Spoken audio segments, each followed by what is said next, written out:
В эпоху глобальных реформ, в том числе и в сфере образования, на плаву удается удержаться немногим учреждениям. Отчасти виной тому неприятные многим оптимизация и сокращение. Касается это и вузов, причем по всей стране.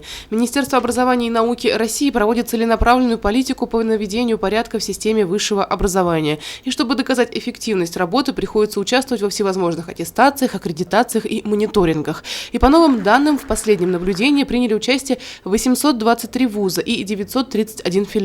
По его результатам неэффективными считаются 26 вузов и 166 филиалов по всей России. Сибайский институт в это число не попал и в декабре 2015 года успешно прошел лицензионную проверку Рособорнадзора. Это праздник для нашего коллектива, заслуга всего коллектива. И поэтому уверенно можем сказать, что наш диплом очень высоко котируется, вуз имеет аккредитацию и списки, это зеленый список называется, число самых эффективных вузов Российской Федерации. Проверка позади, впереди новый учебный год уже для студентов и серьезный шаг выбора вуза и профессии для абитуриентов. В СибГУ приемная комиссия начала свою работу и ведет прием документов по двум формам обучения – очное и заочное. Учитываются результаты ЕГЭ для 11-классников, а вот выпускникам СУЗов придется сдавать внутренний экзамен. Но в любом случае и у тех, и у других желание одно – попасть на бюджетное место. В этом году характерная отличительная черта – во всех вузах сокращаются бюджетные места.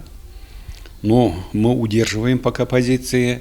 То, что у нас нет бюджетных мест, значит, по Республике Башкортостан, мы, значит, обратились к главе республики и уже оформляем документы на оформление грантов, уже в виде грантов. Это примерно 100 бюджетных мест. Даже если не удалось попасть на бюджет, то в группах на договорной основе плата за год обучения не станет тяжелым бременем для родителей. Максимальная оплата составит 64 тысячи рублей, минимальная от 28.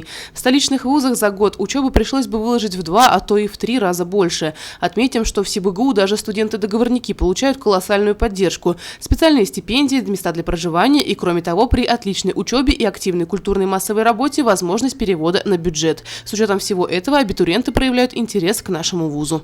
В этом году конкурс в приемную комиссию достаточно стабильный, хотя следует, конечно, учесть, что демографическая ситуация по всей Российской Федерации, она достаточно тяжелая, я бы сказал, и учитывая статистические данные, которые я изучал, прирост будет только к 2020 году. Но каких-то сложностей мы не наблюдаем. Конкурсная ситуация такая же, как в прошлом году, даже можно сказать, что по заочной форме обучения у нас конкурс гораздо выше, чем в прошлом году. Востребованы все специальности, экономические и юриспруденция в том числе. Не отстают от них прикладная информатика и математика, эксплуатация транспортно-технологических машин и комплексов. К слову, материально-техническая база «Альма-Матер» пополняется, что дает возможность студентам улучшать получаемые знания. Сейчас в институте уже начались вступительные испытания, которые проводятся в 2 потока – с 11 по 24 июля и с 17 по 20 августа. Первое тестирование абитуриенты уже сдали – это русский язык. В общем же, сдать документы на поступление в Сибайский институт можно будет до 26 июля включительно. И если вчерашние выпускники еще не определились с выбором вуза, то вот явные преимущества СибГУ.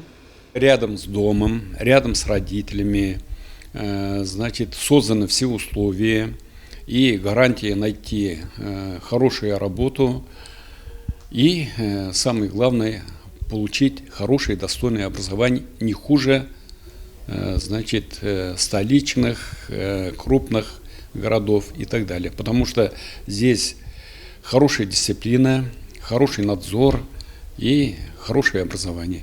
Елена Афанасьева, Азамат Галин, Гульгина Раскильдина, телекомпания СТВ.